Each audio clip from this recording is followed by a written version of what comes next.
മഴ തോരും മുമ്പയുടെ ഇന്നത്തെ എപ്പിസോഡിൽ അലീനയെ രക്ഷിക്കാനുള്ള നെട്ടോട്ടമാണ് നമ്മുടെ ഗ്രേസമ്മയും മാമച്ചായനും നടത്തുന്നത്. അവിടെ ചെല്ലുമ്പോൾ അവർക്ക് കൺഫ്യൂഷൻ ആകും. അവിടെ ആരെയും കാണുന്നില്ല. കുര്യച്ചൻ എന്നാണ് പേര്. നമ്മുടെ ഗ്രേസമ്മയുടെ സ്വന്തക്കാരാണ്. പിന്നെ അവിടെ ചെല്ലുമ്പോൾ അയാളുണ്ടാവും. അപ്പോൾ വാതിലടച്ചിട്ടിരുന്നാണ്. എന്നിട്ട് പിന്നെ വിശേഷങ്ങളൊക്കെ ചോദിച്ചപ്പോൾ അവിടെ നിന്ന് തന്നെ ഓരോ കാര്യങ്ങളൊക്കെ ചോദിക്കുന്നുണ്ട്. അപ്പോൾ രേവതിക്കുട്ടിനെ ദത്തെടുത്താണെന്ന് പറഞ്ഞപ്പോൾ നന്നായി, ഞങ്ങൾക്ക് ഒരെണ്ണത്തിന് വേണമായിരുന്നു, ഞാനും അവളും ഒറ്റയ്ക്ക് ഇരുന്നൊക്കെ പറയും. അങ്ങനെ അവിടെ സംസാരിച്ചുകൊണ്ടിരിക്കുമ്പോൾ വൈഫ് വരും. അപ്പോൾ വൈഫ് പറയും, എന്തിനാ അവിടെ നിന്ന് സംസാരിക്കണേ, അകത്തേക്ക് വിളിക്കുക, ഇവരിവിടെ നിർത്തിയാണ് സംസാരിക്കേണ്ടതെന്നൊക്കെ ചോദിക്കുന്നുണ്ട്. അങ്ങനെ പിന്നെ അവർ അത് ശരിയാണല്ലോ, നിങ്ങൾ അകത്തേക്ക് പോയി എത്ര നാളായി കണ്ടിട്ട് എന്നൊക്കെ ചോദിച്ച് അങ്ങനെ വിശേഷങ്ങളൊക്കെ പറഞ്ഞ്. ഇപ്പോൾ രേവതിക്കുട്ടി ഭയങ്കര അസ്വസ്ഥത, നടക്കുമോ, വന്ന കാര്യം നടക്കുമോ ഇല്ല എന്നൊക്കെയുള്ളൊരു ടെൻഷൻ. അങ്ങനെ വന്ന കാര്യങ്ങളൊക്കെ മാമച്ചായനെ അങ്ങോട്ട് പറയുന്നു. അപ്പോൾ അലീനനെ കുറിച്ച് പറഞ്ഞേക്കാൾ മുന്നേ ഇവളെ കുറിച്ച് പറയണം.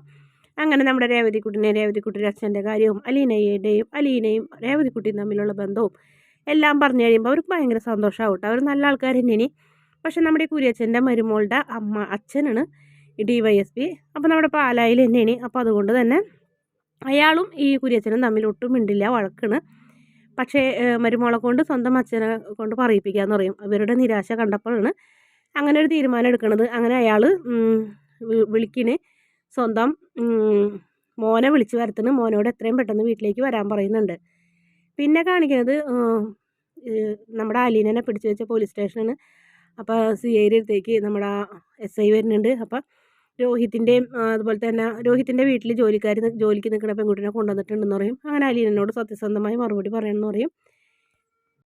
അങ്ങനെ ബാലചന്ദ്രനായിട്ട് മോശമായിട്ടുള്ള ബന്ധമാണോ, അങ്ങനെയാണോ ഇങ്ങനെയാണോ എന്നൊക്കെ ചോദിക്കുന്നുണ്ട്. അപ്പോൾ അലീന അതിനൊക്കെ കറക്റ്റായിട്ട് മറുപടി കൊടുക്കുന്നുണ്ട്. നിന്നെ രോഹിത്തും ഹരിശങ്കറും കൂടി റേപ്പ് ചെയ്തിട്ടുണ്ടോ എന്ന് ചോദിച്ചു. ഇല്ല, ആര് പറഞ്ഞു ഇങ്ങനെയൊക്കെയെന്ന് വെച്ചാൽ പറഞ്ഞ്, ഇങ്ങോട്ട് ചോദ്യം വേണ്ട, ചോദിച്ചതിന് മറുപടി പറഞ്ഞാൽ മതി എന്ന് പറഞ്ഞപ്പോൾ, എന്നെ ആരും റേപ്പ് ചെയ്തിട്ടൊന്നുമില്ല, ഞാൻ അതിനെ നിന്ന് കൊടുത്തിട്ടില്ല എന്ന് പറയും. പിന്നെ നീ എന്തുകൊണ്ടാണ് അയാളുടെ ബാലചന്ദ്രൻ്റെ വൈഫ് അവിടെ നിന്ന് പണങ്ങിപ്പോയി എന്ന് ചോദിക്കും. ഇല്ല, ബാലചന്ദ്രൻ്റെ വൈഫ് ഒരു സ്ഥലത്തേക്കും പണങ്ങിപ്പോയിട്ടില്ല. അവർ അപകടം പറ്റിയ ഒരു ആക്സിഡൻറ്റിൽ കൈയും കാലൊക്കെ ഒടിഞ്ഞിട്ട് ദേവമാതാ ഹോസ്പിറ്റലുണ്ട്. പിന്നെ ആര് പറഞ്ഞു നിങ്ങളോട് അവിടെ നിന്ന് പോയെന്ന് പറയും.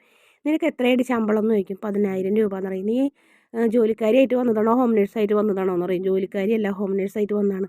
പിന്നെ നീ എന്തിനാ അവിടുത്തെ ജോലി ചെയ്യുന്നതെന്ന് ചോദിക്കും. അങ്ങനെ ഒരു കീഴ്വഴക്കില്ലല്ലോ എന്ന് പറഞ്ഞപ്പോൾ, ഞാൻ വെറുതെ ഇരിക്കുന്ന കൊണ്ട് തരുന്ന ശമ്പളത്തിനോട് ഒരു ആത്മാർത്ഥത ഉള്ളത് കൊണ്ട് ഞാൻ ആ വീട്ടിലെ ജോലികൾ ചെയ്യുന്നത് മാത്രം. നിൻ്റെ വീട് എവിടെയെന്ന് ചോദിക്കും. എനിക്ക് വീടില്ല, ഞാനൊരു ഓർഫനാണെന്ന് പറയും. ഞാൻ കഴക്കൂട്ടത്തുള്ള ഒരു അനാഥാലയത്തിലാണ് കഴിഞ്ഞതെന്ന് പറയും. ഓ അത് ശരി, ഒരു അനാഥയായിട്ട് പോലും നിന്നെ അവരിങ്ങനെ സംരക്ഷിക്കണമെങ്കിൽ നീനും ഇവരും തമ്മിൽ എന്തോ ഒരു കണക്ഷൻ ഉണ്ടല്ലോ എന്ന് പറയും.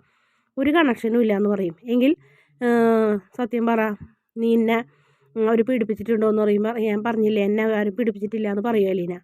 ഉണ്ടെന്നാണല്ലോ അവർ പറഞ്ഞത്, റേപ്പ് അറ്റംപ്റ്റ് നടത്തിയെന്നാണല്ലോ അവർ പറഞ്ഞതെന്ന് പറയും. അങ്ങനെ അവർ പറഞ്ഞിട്ടുണ്ടായിരിക്കാം, പക്ഷേ എന്നെ ആരും ഇവരുന്നല്ല ആരും എന്നെ പീഡിപ്പിച്ചിട്ടില്ല, ഞാൻ അത്തരത്തിലൊരു പെണ്ണല്ല, ഞാൻ അതിന് നിന്ന് കൊടുക്കുന്നവളും അല്ല എന്ന് പറയും.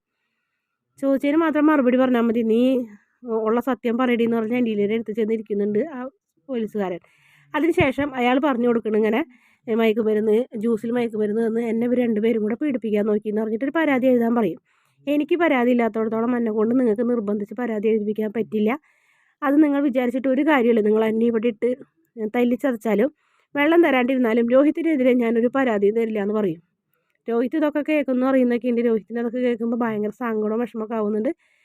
മറ്റവരാണെങ്കിൽ ഒരു ക്രൂരമായ ചിരിയാണ് ചിരിക്കുന്നത്. കാരണം അലീനനെ പോലീസ് സ്റ്റേഷനിൽ കയറ്റാൻ പറ്റിയല്ലോ എന്നുള്ളൊരു സന്തോഷമാണ് അവന്. പിന്നീട് CIയോടും അലീന അതുപോലത്തെ അത് തന്നെയാണ്, ഉറച്ച തീരുമാനം തന്നെയാണ് അലീന പറയുന്നത്. ഞാൻ ഒരിക്കലും പരാതി തരില്ല, എന്നിൽ നിന്നൊരു പരാതി നിങ്ങൾ കിട്ടുമെന്ന് വിചാരിച്ചിരിക്കാൻ വേണ്ട, എനിക്കൊരു പരാതി ഇല്ല, പരാതി ഇല്ലാത്ത ഞാൻ പിന്നെ എന്തിന് പരാതി എഴുതി തരണം എന്നൊക്കെ ചോദിച്ച് ദേഷ്യപ്പെടുന്നുണ്ട്. പിന്നീട് വീട് കാണിക്കുന്നുണ്ട്. വീട്ടിൽ നമ്മുടെ ബബിതനെ ദേഷ്യത്തോടെ ചോദ്യം ചെയ്യുന്നു. കൃഷ്ണമോളി, ഈ വീട്ടിൽ ഇത്രയധികം സംഭവങ്ങൾ നടന്നിട്ട് നിങ്ങൾ ചേച്ചിക്ക് ഒരു കുലുക്കവും കൂസലും ഇല്ലല്ലോ, ഈ റൂമിൽ തന്നെ കയറി വാതിലടച്ചിരിക്കുന്നു പറഞ്ഞപ്പോഴത്തേനും വീണ്ടും വാതിൽ കൊട്ടി അടയ്ക്കുന്നു ബബിത. എന്താണെന്നറിയില്ല, പേപ്പറിൽ ഫോട്ടോ ഒക്കെ വരുന്നത് കൊണ്ടാണോ അതോ മറ്റെന്തെങ്കിലും പ്രശ്നങ്ങളുണ്ടോ എന്നറിയില്ല. ബബിത മാനസികമായിട്ടും ഭയങ്കര ടെൻഷനിലാണ്. പിന്നീട് രോഹിത്തിൻ്റെ വീട്ടിലേക്ക് വീണ്ടും വരുന്നൊരു ഭാഗമാണ് കാണിക്കുന്നത്. സെർച്ച് ചെയ്യാൻ വേണ്ടി വരുന്നുണ്ട് SI. മുകളിലേക്ക് കയറി പോകുന്നൊരു ഭാഗമൊക്കെ കാണിക്കുന്നുണ്ട്. പിന്നെ നമ്മുടെ SI അലീനനെ ഒന്ന് നോട്ടിടാനൊക്കെ നോക്കുന്നുണ്ട്. അങ്ങനെ അലീനയുടെ അടുത്തേക്ക് മോശമായ ഒരു രീതിയിൽ പെരുമാറാൻ വേണ്ടിയുള്ള വരവോടുകൂടിയാണ് പ്രൊമോ അവസാനിക്കുന്നത്. വീഡിയോ ഇഷ്ടപ്പെട്ടാൽ ചാനലൊന്ന് സബ്സ്ക്രൈബ് ചെയ്യണേ.